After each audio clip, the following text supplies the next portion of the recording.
नमस्कार माझ्या शेतकरी मित्रांनो, माझी शेती या यूट्यूब चॅनेलमध्ये आपले सर्वांचे पुन्हा एकदा स्वागत आहे। आज आपण बघणार कांद्याचे बाजारभाव।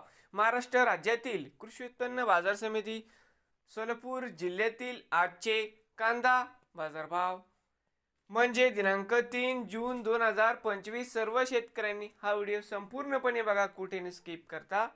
बाजार समिती मंगळवेढा या ठिकाणी आवक 104 क्विंटल, कमीत कमी 400, सरसंद्र 1400, जास्तीत जास्त 1850 रुपये क्विंटल। बाजार समिती सोलापूर या ठिकाणी आवक 22,129 क्विंटल, या ठिकाणी कमीत कमी 100, सरसंद्र 950, जास्तीत जास्त 1900 रुपये क्विंटल। नवीन आले असाल तर माझी शेती या यूट्यूब चॅनेलला सबस्क्राईब करा, रोज कांद्याची व्हिडिओ बघण्यासाठी। सोलापूर जिल्ह्यातील